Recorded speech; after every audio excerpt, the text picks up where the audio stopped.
What's up? What's up? It's your boy Domuto. We're back with another. Oh fuck, that was a terrible intro. What the fuck? Dumb. Anyway, one take. I don't feel like doing it. I'm watching the Patrick Shishi video, man. Come on. The joke is on Ari Shaffir. So, yeah. You know what? That was a terrible intro. And look, we about to get into the video, man. It's late already. This is my Friday today for work. So, let's just get into the video.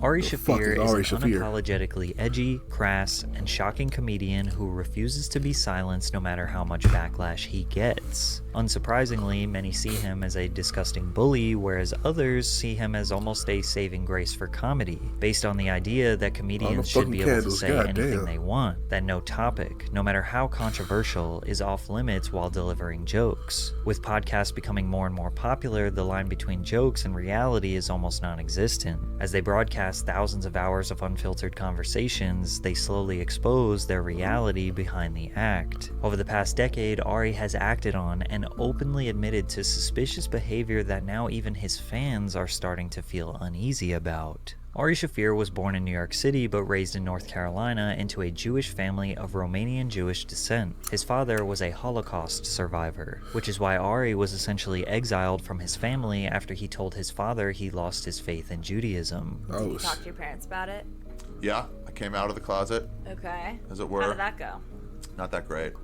My father said I was lower than a dog. Oh, wow. shit. Even a dog believes in God. Ari grew up watching shows damn. like Live from the Laugh Factory and Johnny Carson, dreaming of doing stand-up himself one day. He graduated college, turned 25 years old, and decided it was time to move to Los Angeles and finally give himself a shot at his dream. He applied to the iconic Laugh Factory, who at the time was hosting acts like Bob Saget, Adam Sandler, Jimmy Fallon, and Roseanne, just to name a few. On his way to the factory, he drove past the Comedy Store, a smaller club that he was unfamiliar with. Ari decided he would just toss in an application there, where he eventually got his first job answering the phones. Mitzi Shore, the renowned owner of the Comedy Store, would advise Ari on his comedy showcases, and even let him work the doors so he could watch other comedians and learn from them. Ari sat and watched emerging talents such as Joe Rogan, Joey Diaz, Bobby Lee, and Sebastian Maniscalco dominate the stage every night. After 4.5 years, Mitzi eventually made Ari a paid regular at the club. He was now officially a full-time stand-up comic, but needed to push the boundaries to compete with the all-stars that were emerging out of LA. Ari produced a short video series titled The Amazing Racist in 2004. The title was a spin on The Amazing Race, and Ari is acting in a manner which is overtly and ironically racist. The show was featured on National Lampoon's Lost Reality, a DVD compilation of reality shows and episodes that networks wouldn't dare to air on TV. Ari wouldn't gain much traction from this until years after YouTube launched. Fans of the skits were going viral after uploading bits they ripped from the DVD. Sorry, boy. Man, it's hotter in Africa out there. What's up, Fat Albert? Listen, I need a couple lighters. You got a couple lighters? You walk around with that shit on. You want a motherfucking lighter from this? Do you know what you are? Today, what we're gonna do is we're gonna with the lowest of the low. Mexicans. Let's go. Let's go sneak in the kitchen, see who we can with. You working hard over here? What the fuck? All right. Hey. No, it's okay. Go ahead. It's wet. Wow. It's gonna wet back. Wow. It's true. Don't work so hard. Take a break. Take a siesta. Come on. It's not a big deal. Just lie down. Oh. Where do you guys keep the babies? I know you'll have 20 babies. Where do you keep them?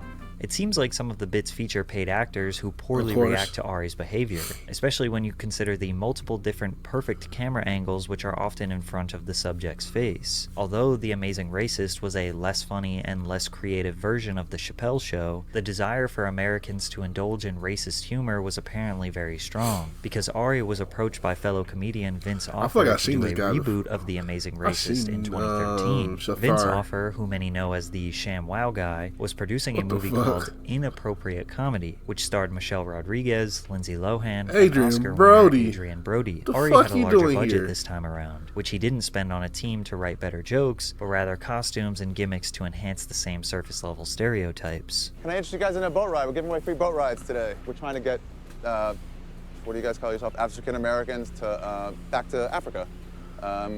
You know, where you're Hey, from. man, I'm from here. What the hell are you talking about? We got you lots of American jobs where you can eat the corn on the stick and you save up money, dinero, buy a Corn on the lowrider, stick. just can ruin the neighborhood, bring property values down for everybody. Okay, well, enjoy yourself.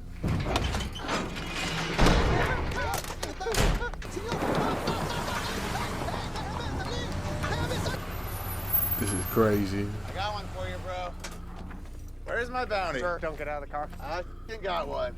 Sir, Find a black guy to park that.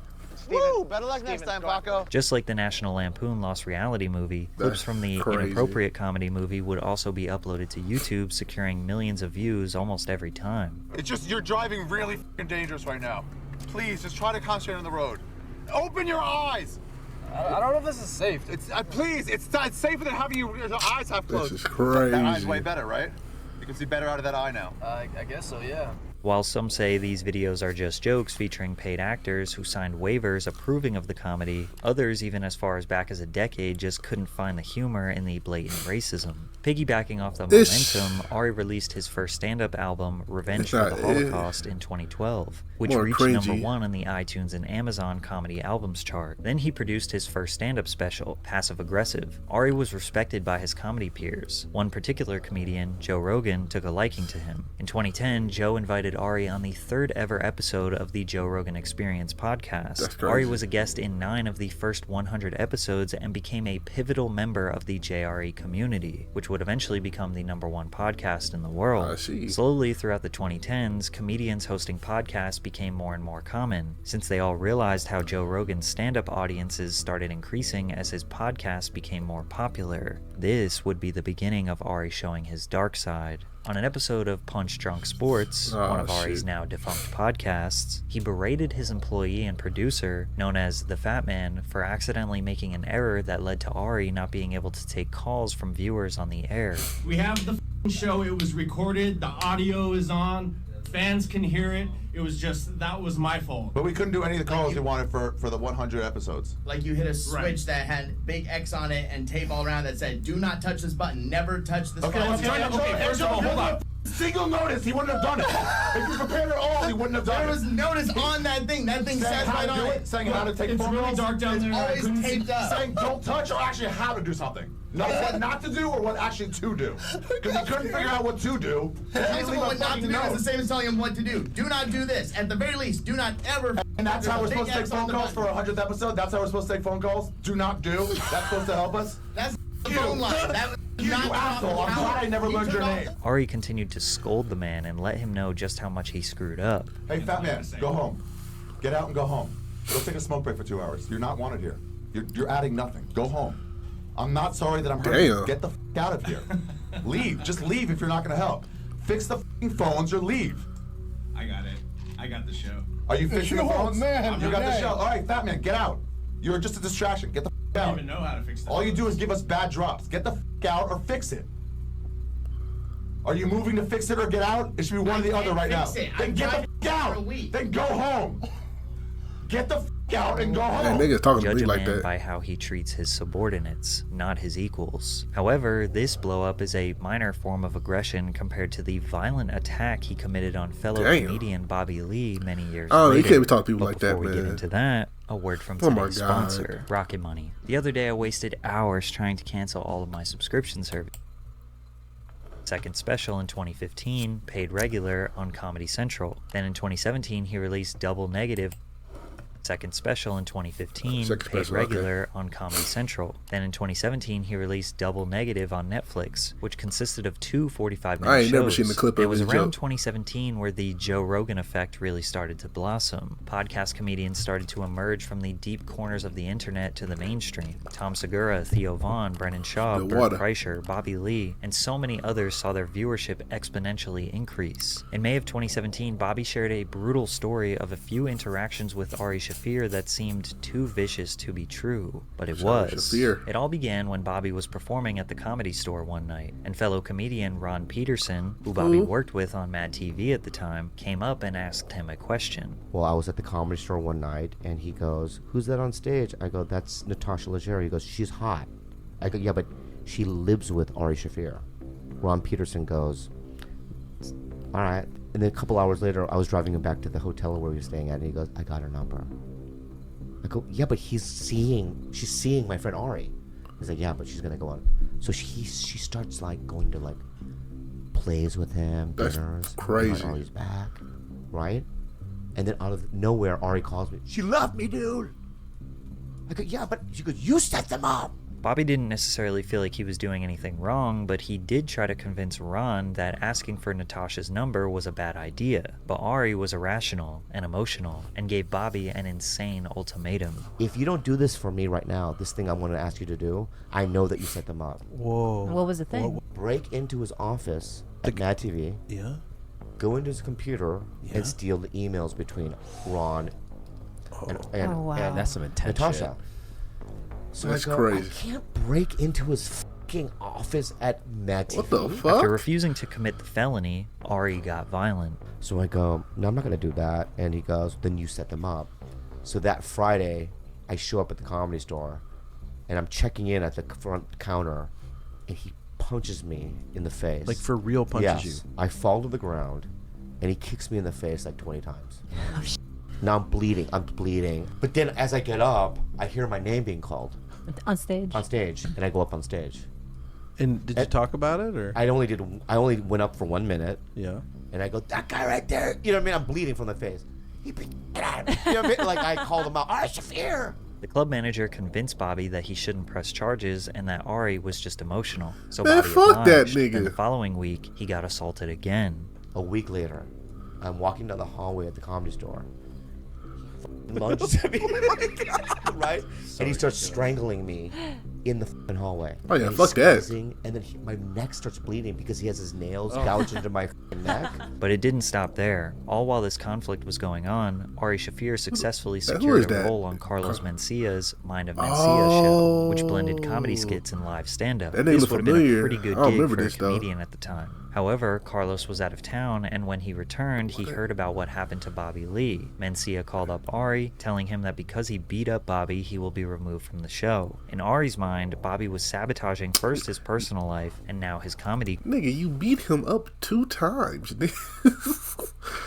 You can't, you can't go around beating up niggas and like expect for things to be okay, nigga. You lucky he pressed fucking charges, nigga. You lucky.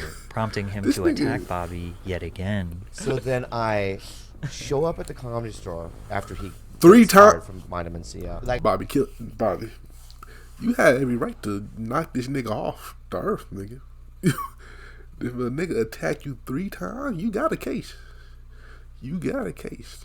I'm just saying. I know what I'm saying. Don't do this at home, people. But this nigga got a case. like I park the car, I close the door, I hear, and then no running. because He's he's in the air. self-defense. Doing a Superman punch? Yeah. He does a Superman punch from behind. Pap! I fall to the ground, right? I just run straight to the office, screaming.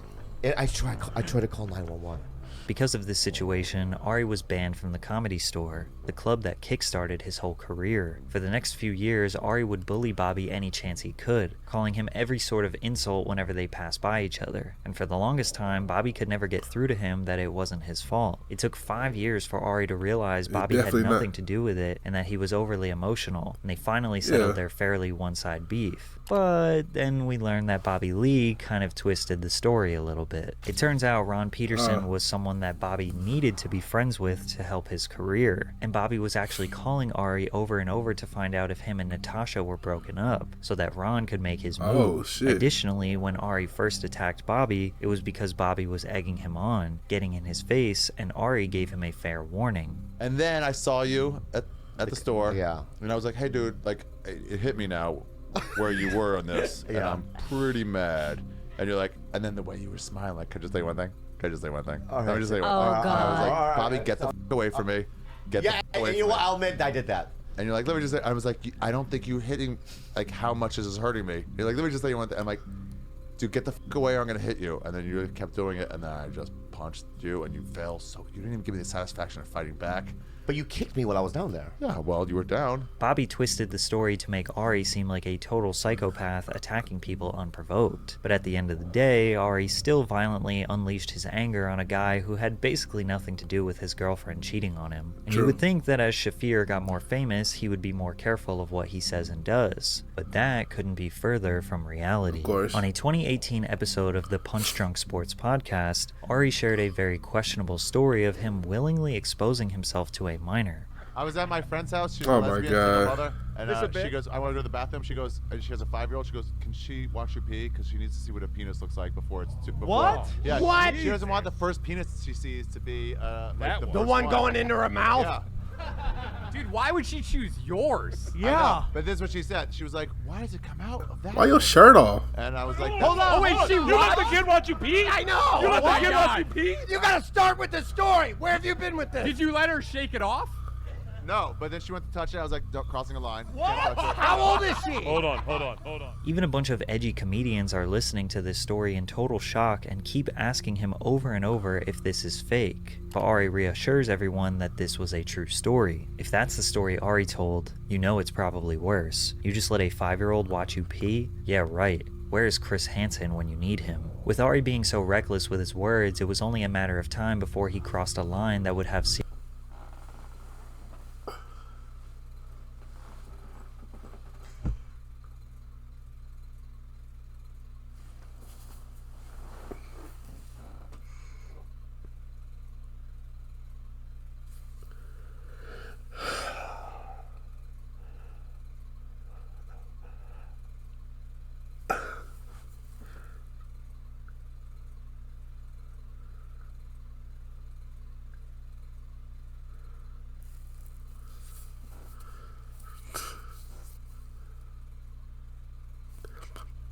So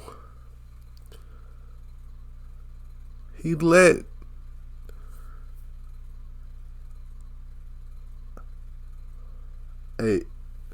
so he's suggesting that a mother let her 5-year-old daughter watch him pee.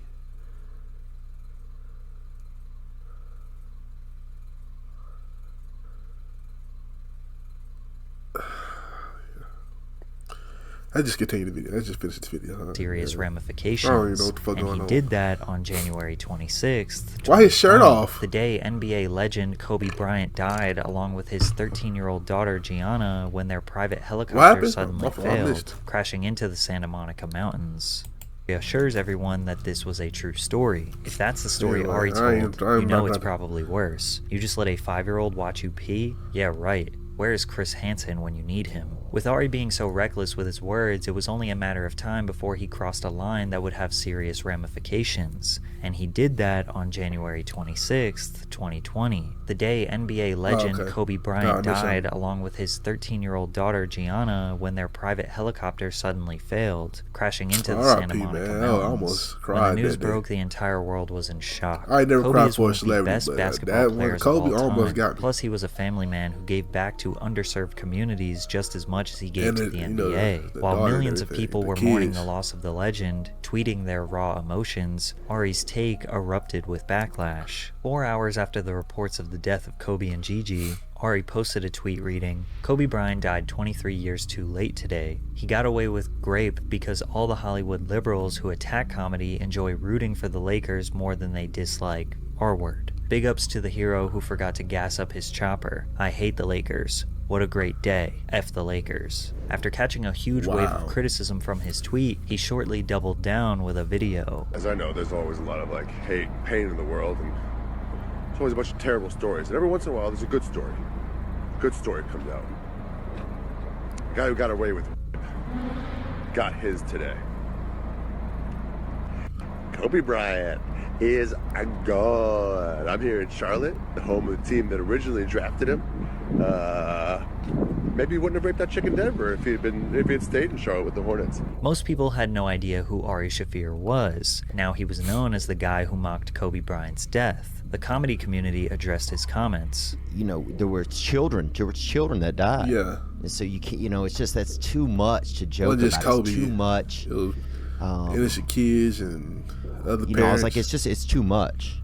Doing fucked up jokes, I don't judge you. But the nastiness in that video hours after this, there was nothing funny about it. There was no intent to be funny. I was disgusted by the shit. I think that his tweet, when I look at it, I go, I would not have said that. But Ari is consistent with that bit that he does, where when somebody dies, he says the most fucked up thing he can say about the person. Comedians were torn because they love Ari and want to defend free speech and comedy, but also understand that this tweet was not a joke, it wasn't funny, and it was definitely bad timing. Just 2 days after Ari posted his controversial tweets, he had a scheduled performance in New York City at the Kips Bay venue. Once Kobe fans discovered this, they began threatening 23 years too late, the club to cancel his performance. The venue even filed an aggravated harassment that. report with the police due to the seriousness of the threats. In response Kobe to his show being fucking forcibly canceled, Shaffir made a post to his Instagram claiming that it was just a joke, trying to justify this as harmless trolling. He pointed back to his history of making crude comments about recently passed celebrities. Every time a beloved celebrity dies, I post some horrible stuff about them. I've been doing it for years now. I like destroying gods, and right when a famous person dies, they're at their most worshipped. Even though he released this half apology on Instagram, Ari was still dropped by his talent agency. Yet still to this day, Ari Shaffir is not sorry. That you do not regret your whatever it was, a tweet or a story or something about Kobe. You gotta be true to your fucking stand-up, man. I mean, dude, it's insane. I see all these people whenever some celebrity dies, they're like wrenching their fucking clothes publicly, making it about themselves, and it's always nauseating to me. The situation did momentarily thwart his career, but then it helped him. While the pandemic was in full effect, comedians were being criticized and canceled seemingly every week for their edgy jokes that people on the internet did not approve of. However, this started an uprising of free speech defenders who wanted to show their support for comedians. As the world became more politically correct, the demand for edgy and unhinged comedy became stronger than ever, which birthed the Skankfest comedy tour. Skankfest was like one of those rock star fantasy camps for comedians. We were surrounded by some of the best and darkest comics and the fans that love them. Ari Shaffir is one of the most famous acts who has continuously headlined Skankfest since 2016, and the fans encourage him to be as disturbing as possible. Every comedian gets a huge pop when they walk out on stage. The fans are so eager to hear good jokes all day. It's insane. Especially because every single person within a 10-mile radius of this festival is either on drugs, looking for drugs, aggressively binge drinking, deathly hungover, or a combination of those four options, including the comedians. It's clear that Skankfest is the perfect home for Ari Shaffir, who has been very open about his love for experimenting with drugs. In fact, one of his favorite things to do is give other people drugs without their consent, as he has openly admitted to doing it multiple times. If you've seen my video about Bert Kreischer, you know Ari is no stranger to dosing people or spiking their drinks with drugs without them knowing.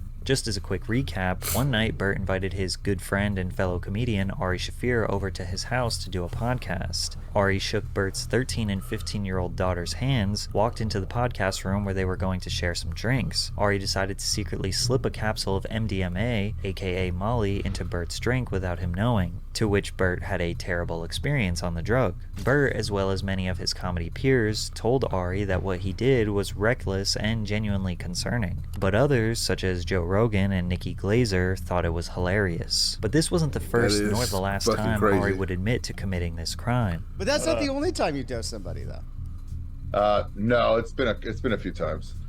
It's been a few times. But I'm actually really good at dosing. I've just had a couple overboards, but really everybody had a good time. I'll stand by it. No one really had a bad time on it.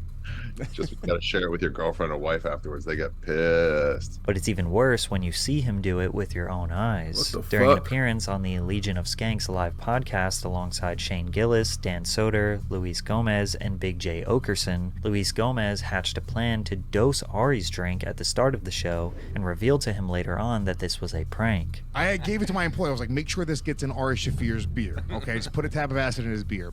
Now, I f***ed up and I told Shane, thinking that Shane, You know, look, I get that he's on Team Ari, but at the same time, it's pretty goddamn funny to dose Ari Shaffir with acid on Legion of Skanks. Yeah. Let us just do it. All right. Let us do. I assumed that Shane would just let it happen because that is the absolute funniest scenario. Ari soon found out about Luis Gomez's plan, and instead of pouring the drink out, he decided to slide the drug drink to fellow comedian Big J Okerson. You might be thinking Ari was just getting someone back for drugging him, but what Ari did was dose someone who suffers from anxiety and does not take acid. And as you can imagine, Big J wasn't very happy about the situation. Many of the die-hard comedy fans see Ari as a beacon of hope in an overly sensitive PC society, a man who is unafraid to push the boundaries of comedy. They don't take what he says on podcasts seriously because he is simply just joking. Others see him as a self-admitted criminal, potential predator, and borderline psychopath who excuses his suspicious behavior as just jokes. But Ari is not the only successful comedian whose behavior is destroying them. Bert Kreischer is on the same path of self-destruction. I ain't watched that video. Y'all want me to watch that video? Let me know down below. Check that video out next. Yeah, Ari Shaffir, I'm not familiar with his game. From the shit I seen in this video, he don't seem that funny to me. He's just another comedian that just whatever. You know, like to say crazy shit just to get people attention, and sometimes it work. He has a following, so shout out to him. He has a following. Yeah, the peeing story, the 5-year-old with the 5-year-old. Yeah, get him the fuck up out of here for that shit. Hell no. Y'all cancel niggas for less. I ain't gonna cap. But he's not that famous, so like, it's even worth canceling. So anyway, check out my last Patrick CC video right here. Make sure you like, comment, subscribe, and I'll catch you next time. Peace.